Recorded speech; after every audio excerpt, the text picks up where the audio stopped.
నమస్కారం అండి. నేను డాక్టర్ ప్రదీప్ ఓజా, భాస్కర్ హాస్పిటల్ షాపూర్ గండిమైసమ్మలో చేస్తున్నాను.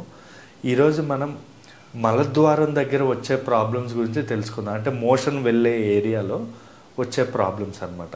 చాలామంది కన్ఫ్యూజ్ అవుతూ ఉంటారు, రాంగ్ ట్రీట్మెంట్ తీసుకుంటూ ఉంటారు.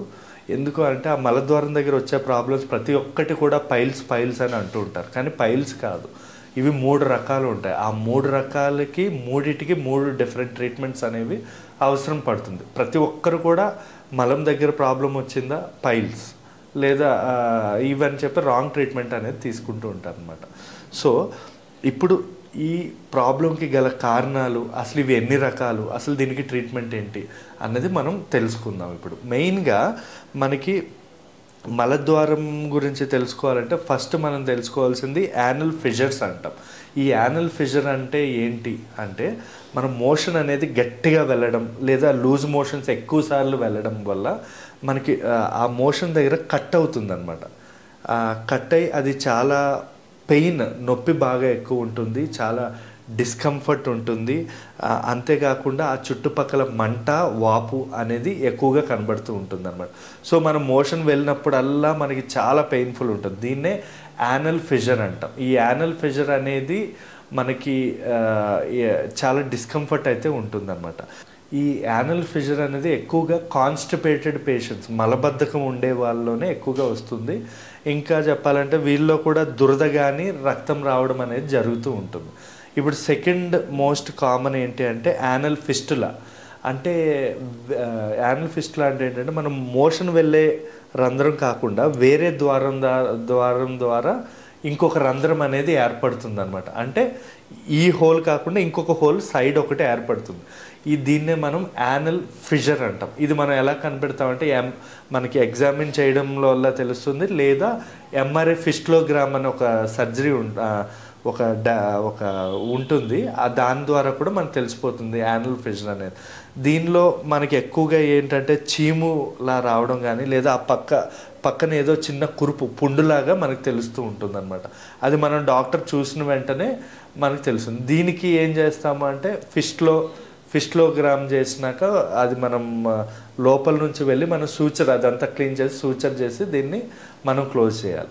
ఇప్పుడు నెంబర్ 3, దీన్నే హెమరాయిడ్స్, మనం వాడుక భాషలో పైల్స్ అంటాం. ఇది థర్డ్ మోస్ట్ కామన్ అనమాట. ఈ హెమరాయిడ్స్ అంటే ఏంటంటే మలద్వారం లోపల ఏంటంటే రక్తనాళాలు వాపు రావడం వల్ల వస్తుంది. దీనికి ఏంటంటే మన చేతికి కూడా ఏదో తగులుతున్నట్టు అనిపిస్తూ ఉంటుంది. ఇవి 2 రకాలు ఉంటాయి, external haemorrhoids, internal haemorrhoids. Internal haemorrhoids అనేవి మనం బయటికి కనబడవు, స్కోప్ వేసి చూడాల్సి ఉంటుంది. ఎక్స్టర్నల్ హెమరాయిడ్స్ అనుకోండి చేతికి మనకి తగులుతూ ఉంటుంది అనమాట.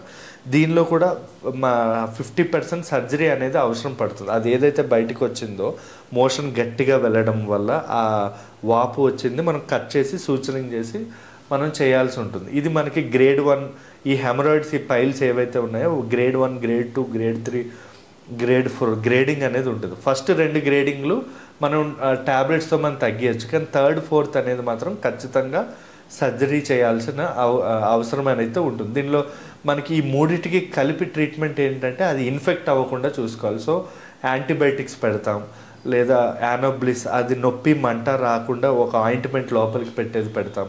And at the same time laxatives, అంటే మోషన్ అనేది ఫ్రీగా అవ్వడానికి లాక్సేటివ్ సిరప్స్ పెడతాం.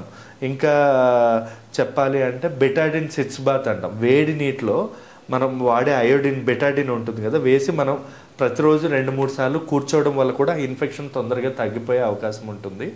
ఎక్కువగా ఫైబర్ ఫుడ్స్, పీచు పదార్థాలు, కొబ్బరి నీళ్ళు, పెరుగు ఇలాంటివి బాగా తీసుకోవడం వల్ల మనకి ఈ మలద్వారం వద్ద వచ్చే ప్రాబ్లమ్స్ మ్యాక్సిమం మనకి రాకుండా ఉంటుంది. ఈ నాన్ వెజ్, ఆల్కహాల్, స్మోకింగ్ వల్ల ఇంకా ఇవి ఎక్కువగా అయ్యే అవకాశం అయితే ఉంటుందండి.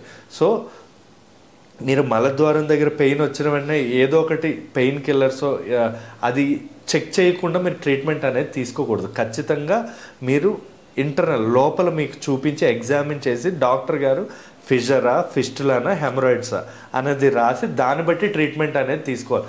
ప్రతిదానికి ఒక ట్రీట్మెంట్ అనేది తీసుకోవడం వల్ల అది ఎప్పటికీ తగ్గదు, ఇంకా క్రోనిక్ అయ్యి సర్జరీకి వెళ్ళే అవకాశం ఉంటుంది తప్పుడు ట్రీట్మెంట్ తీసుకోవడం వల్ల.